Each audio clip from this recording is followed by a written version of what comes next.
Good morning, good evening, and good night to all. This is Reading in Solitude, and I'm your host of Reading in Solitude. Now today we're going to discuss the presence of bias in literature and fan fiction, and discuss where that bias can turn into something bad for your story. Later on in this episode, we'll also be discussing the free trade of ideas in literature and the communities surrounding it.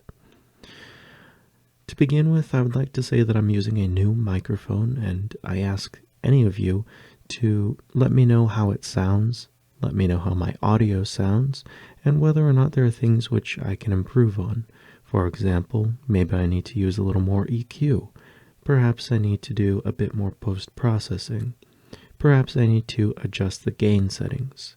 Whatever it may be, allow me to hear it, and I will do my best to rectify the situation. To start our episode off, I would like to first define two things in literature. For one, perspective. Secondly, bias. The lines between the two are rather thin, and the fact of the matter is that both can be one and the same, however, only going in one direction. Moreover, one of these two is perfectly natural and seen as acceptable, while the other becomes rather insufferable to your readers in your fiction. Perspective is the way in which somebody, in our case, a character, takes in the world around him or her. They might be naive, or they might be set in their ways. They might be largely knowledgeable but unlearned, or they might have excellent intellect but lack experience. They may be rich or poor, have an optimistic bias or a pessimistic one. Widely, however, these traits will become known throughout your story as it goes on through the process of characterization. It is normal that people have certain perspectives, and it is entirely acceptable. It is unacceptable, however, for a narrator to have perspective, especially when they are not a character in the book, or more importantly, when they are meant to be an objective teller of the story. How would a book such as The Awakening play out if the narrator was always biased for or against Edna? The reader would be totally unable to come to any conclusion seen as their own, if such were the case.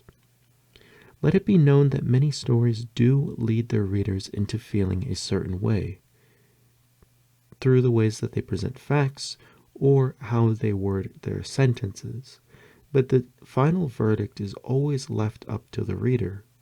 And that is important. Perfectly exemplary of this is the book The Jungle by Upton Sinclair.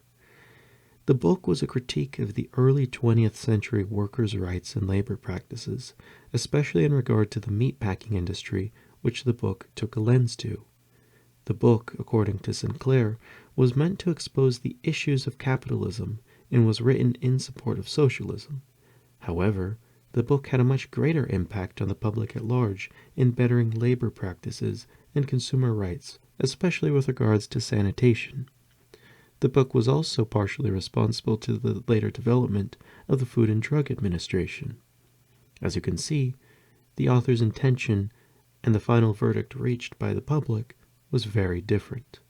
However, it still got the message across. Bias is the way in which facts are presented in rhetoric or language. It is not inherently bad to be biased, but the issue arrives when that which is not meant to be biased or which is meant to be impartial is suddenly rhetorically charged. Common language meanings of the word bias, stated by Webster's dictionary, would define it as an attitude that always favors one way of feeling or acting, especially without consideration of any other possibilities. It is that last part, the disregard of other perspectives, that is most problematic in stories. There isn't anything wrong with our eyes being drawn to the most vivid colors in a painting and drawing them away from the rest of the painting. There is an issue, however, when the rest of the painting is hidden from view by the gallery staff because they want to be sure that you only see what it is they want you to see. Even should they enhance the image such that the colors of what they wanted to be seen were to pop and be more vibrant, it wouldn't be an issue, as the greater image can still be seen, and the bias can be corrected for by any onlooker who so chooses. The act of hiding pieces undermines the picture which you wish to paint, as when people cannot see the rest of your image, it becomes their focus. Not that which is there, but that which isn't. When you frame somebody as being nothing but evil, it will create an interest in them, as people will expect there to be more to a character. They cannot believe that such a being exists who is pure evil. This can be a great tool when used properly. For example, if the main character has a biased view in which his or her rival is seen as a cruel being with nothing more going for them, it will create an air of mystery, thus building interest and serving as a vessel with which to develop that character. However, if nothing more is revealed, nor is meant to be revealed, it can become an unwanted diversion from your intended focus. More importantly, it can devalue that character in other people's eyes. People don't tend to like one-dimensional things.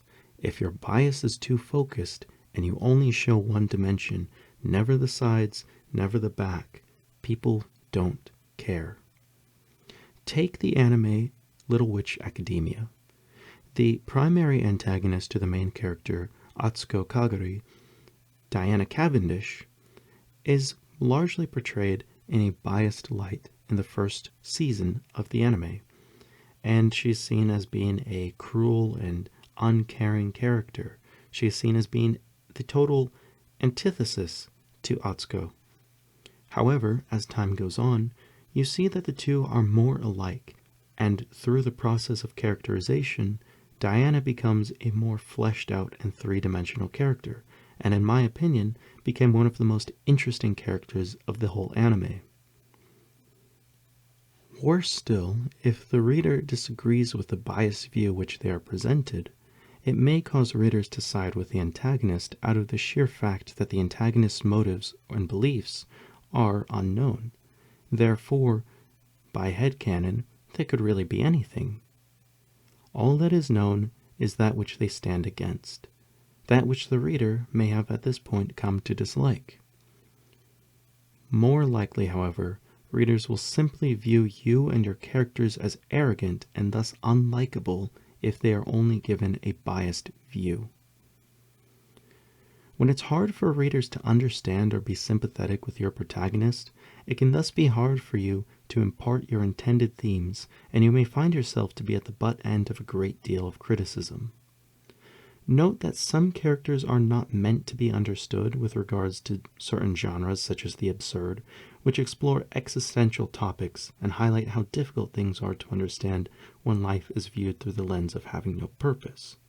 That being said, there's a difference between spelling poorly in dialect and spelling poorly simply because you do not know how to write. We've all heard the danger in hiring yes men. As often I've told myself, the sword which is forged by fire grows stronger with every blow. The sword cast shatters on its first real strike. If we are coddled with the kind words of those who'd say yes to their own damnation, what truly do we gain?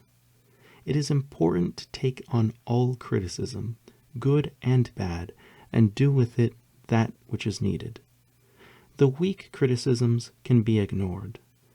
The kind gestures can be accepted with thanks and gratitude, but should otherwise be left alone.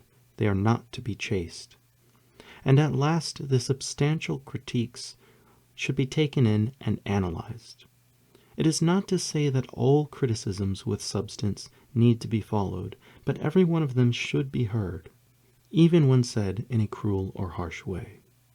After all, the right medicine, no matter how bitter, will help you recover. Many people who make the choice of writing self-inserts or characters which reflect themselves in one way or another become upset when their characters are criticized by others. Even those who do no such thing might become upset, if only for the fact that they took time to put something together, and it is thus being spoken poorly of. It is crucial that one not take things so personally, or, should they do so, to at the very least keep an open mind to allow themselves the time to digest that which is meaningful. But what if you cannot find criticism? Then I ask of you a difficult thing. You must call upon the scourge within yourself to strike down upon you. Certainly we all have that voice within that critiques our every action. Many of us, I know, struggle with it and work against it. Some of us learn how to handle it. Others of us simply ignore it. But I say, why ignore that which can be made to work for you? Like friction, it is something which acts against us, but it can be used so that we can move forward. So what does this all mean to the free exchange of ideas and beliefs? Well, it's likely that people will come in support or opposition to the perspective that you have taken or you have imparted on your characters and your stories. Some may be in opposition to the subjects which you write upon. Some might find contest with the types of ships that you choose to put into your fan fictions. That is to say, they might be upset with the characters that you choose to put into romantic relationships. Others may become upset with the types of stories which you wish to write. Say you only like writing ex-reader stories. Some people dislike those. Just as stated in last week's episode, while I think it's perfectly fine to discuss the topics which you so choose, it is important to realize that it is likewise okay for others to critique that which you have to say. Personally, I believe that one should be courteous at all times, especially when interacting with others. However, I understand the reality of the situation is that some people are less so than others, and there are times in which all of us will lose our tempers. Certainly, I have my times. The only thing that we can do then is to control our reactions to such attitudes. As stated before, try not to take it personally. And, if you do so, keep an open mind. To promote this free expression and exchange, I ask that if you wish to engage with other authors, either as an author or a reader, you do so with having a dialogue in mind. If you have a grievance to express, do so in a way that it may be rectified. If it is not something which can be rectified, then what good does it to send out negativity into this world? If you were to say, I dislike your story, that really has no meaning. If you were to say, I dislike your story for the overuse of run-on sentences, it gives us a place to start. With all being said, I hope you've all enjoyed my words. Understand that I come to you not as a master of this genre or of this topic, but rather as a peer who is learning alongside you. Some of you may know this, but the only way to learn a new language is to do so by working with another person. Likewise, I think the best way that we can learn here is by working with each other, taking that which one knows and giving to them that which they do not. And with that being said, I bid you all a good night.